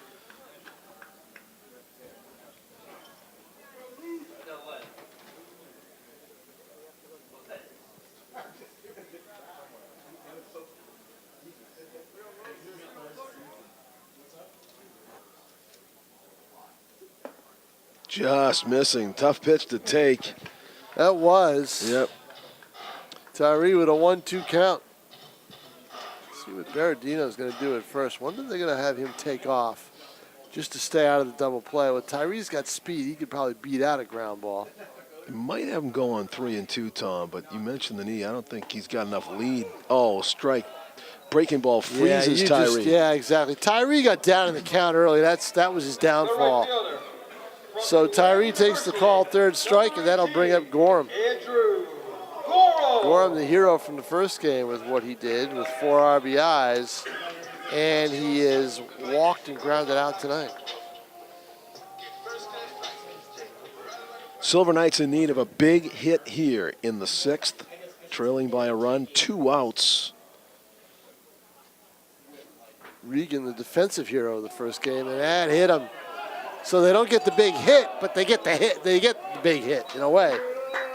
So what do you think about Gorham barking at Gate on that situation? Yeah, no kidding, huh? I know. I mean, Gate is not going to try to hit him. Put the tying run at second base. Position with 2 out. Yeah, really. That's not happening. So now you've got Regan coming up here with runner in scoring position.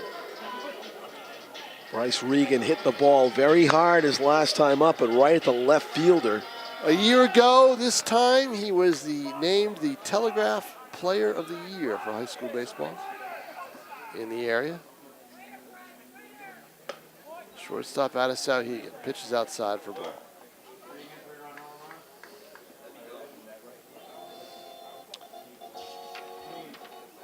Regan could give his team the lead with an extra base hit here. Yeah, I guess Gorham's got enough speed to get around. Certainly he has the gap in left center to do it. But he just lined out to left. I haven't seen him hit a ball that hard since he's been here, John. Well, the last out he made. Yeah, it was opposite field. Yeah, and it was fairly deep. Right. If he could put that in left center right now, you're talking 2 runs. Goes to left, but foul. Yeah. Yeah, I mean, the way he's hitting the ball toward the outfield right now, that shift they have makes no sense. No, it doesn't, does it? No. But now he's down in the count 1-2. So he's going to have to be a tough hitter with 2 strikes here if you want to see anything happen. Runners at first and second, 2 outs. 1-2 count. I mean, you're talking about 90 yards between the center fielder. Pitch. Oh, deep foul ball. There's the scouting report right there. Yeah, there it is. That comes through with the pull ball. Yeah. That just out in front of it. Yeah. 1-2. Oh, you just pull the string on. If you pull the string on him here, you're going to have him. Regan trying to stay alive at 1-2. Here's the pitch. He does pull the string, but he's wide. Easy take there. 2-2. Deuce is wild. First and second, 2 down, 2-2 the count. 2 on, 2 out, 2-2.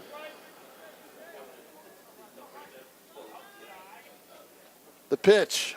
Swung on and missed. Jammed him inside. Regan strikes out and 2 runners left on. We've played 6 at Holman. 2-1, North Shore. Too tough to lay off the breaking ball inside. It was definitely a pitch that Regan wanted to take, but that's easy to say after the fact. As the Silver Knights leave the tying run in scoring position, potential go-ahead run at first base, and we go to the top of the 7th. 2-1, the Navigators with the lead as Mike White makes his way back to the mound for the Silver Knights. The 6-foot, 200-pounder has been very impressive in relief.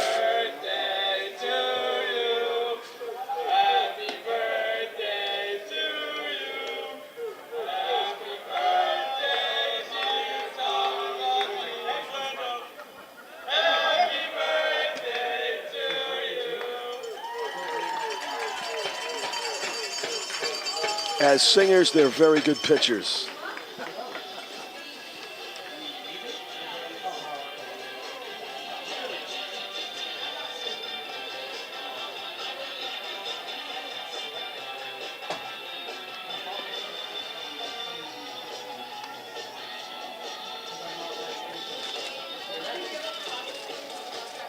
Top 7 in a 7-inning game. The Navigators will be looking for some insurance runs here.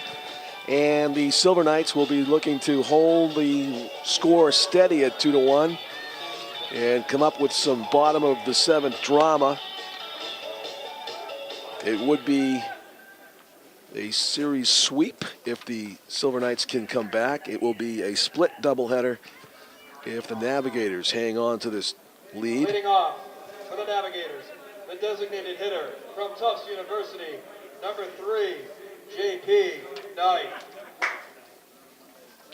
J.P. Knight gets leadoff duty for the Navigators.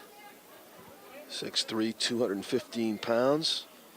And hometown, not something you see in the rosters every day. Boston.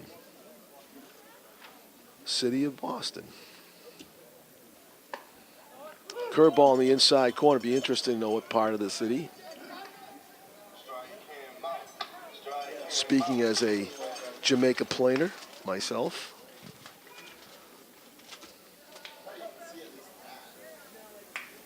I don't know if it's Jamaica plainer, Jamaica plainster. We never said it that way. Just I'm from Jamaica Plain, that's all. Hyde Park Ave. In the dirt and stopped by Dylan Jones. So 1-2 is the count after that waste pitch. Mike White, who can get it up there in a hurry. 20 years old. Strike 3, breaking ball, and J.P. Knight knew it. That was just straight out nasty by Mike White. Looked like a slider that picked up the outside corner and froze the batter. 1 up, 1 down. Third strikeout of the game by Silver Knights pitching.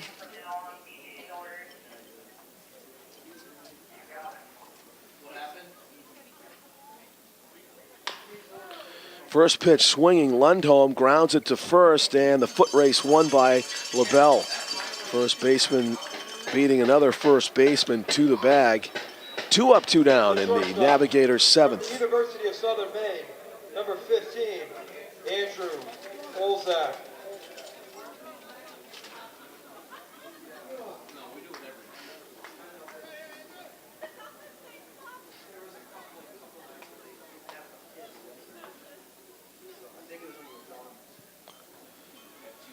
Andrew Olzak is grounded out and lined out in 2 at-bats here in Game 2.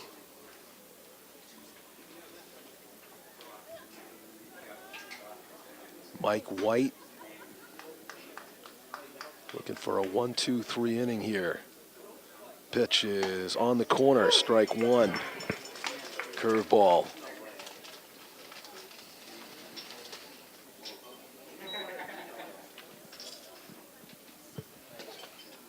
Strike 2, fastball.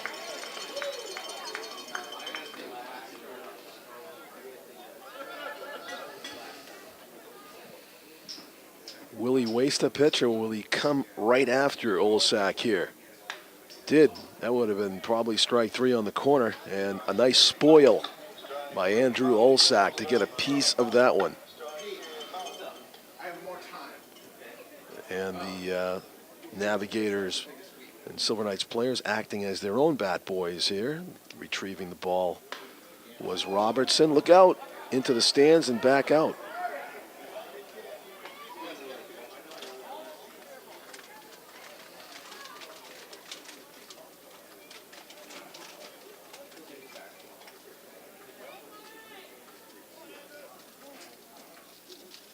Timeout is called.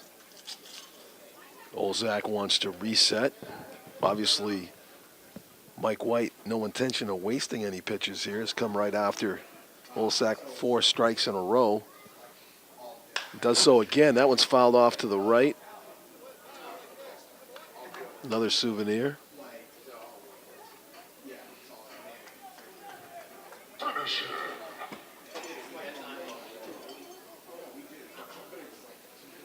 And we'll do the 0-2 pitch again. That one misses. Good take by Olzak. 1-2. as White took a shot at the upper outer. Top of the 7th. Navigators ahead 2-1. 2 outs, nobody on. And that one, a curveball that just kind of slipped out of the fingers of Mike White. 2 balls and 2 strikes.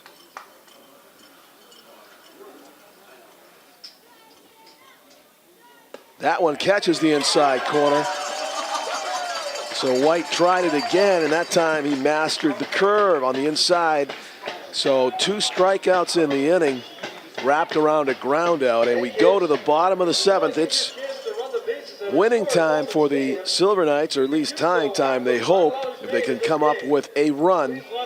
Dylan Gaeta, the starting pitcher for the Navigators, threatening to go the distance as he goes back out there to the mound and picks up the baseball and gets ready to face the Silver Knights 4, 5, 6 hitters. Jake LaBelle, Alex Brickman, and Luke Tyree do actually, no, let me check that. Gorham, the 7, 8, 9 hitters do up. Gorham, Regan, and Jones. Gorham got hit by a pitch, so let's check that again. Regan made the last out on the strikeout. So it'll be 9-1-2. Updating the scorecard. Sorry about that. How'd that come up here? Hi. Yeah. It says, the kid says it's his. A kid right there. Yeah. Yeah.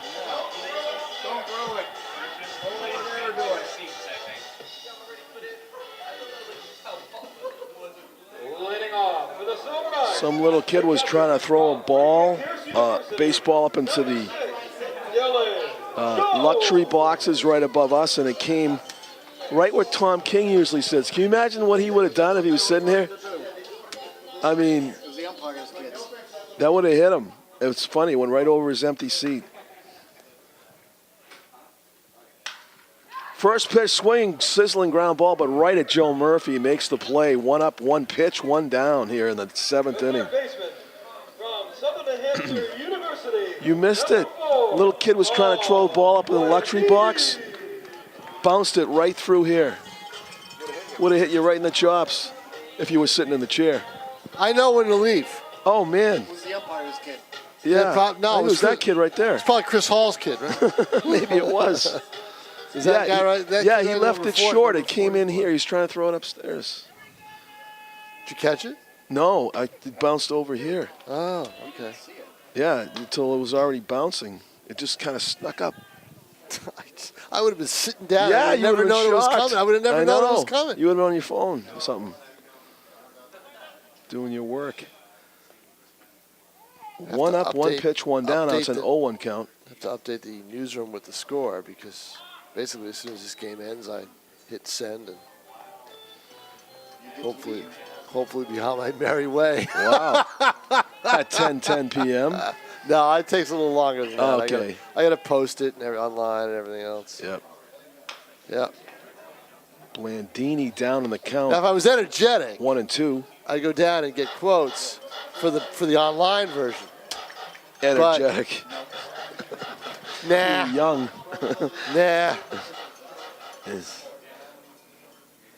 So interesting, the Silver Knights do have a pitcher warming up. Optimistic. Popped up. It's going to be 2 outs and nobody on. Ooh, there is. Is this still Gaeta? Number 2, Nick Biddison. Is this still Gaeta? Yeah, it is Gaeta. Is it really? He's going the distance, yep. Wow.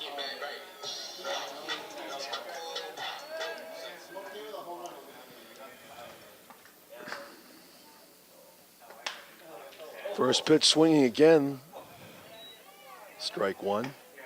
They've gone through a lot of baseballs in this game. Nashua has out-hit North Shore 6-4. Navigators, even with 2 outs and nobody on, they have a pitcher warming up just in case. Sinking into the glove of Robertson to end the game. A 1-2-3 inning for Gaeta. Been a pleasure, John Collins. Yeah, he goes the distance. That's Tom King. I'm John Collins. Game 2 of a doubleheader goes North Shore's way as the Navigators take it by a score of 2-1. 2 runs on 4 hits for North Shore, 1 run, 6 hits for the Silver Knights. For Tom King and cameraman Tim O'Neill, I'm John Collins, thanking you for watching and saying good night from Holman Stadium, everybody.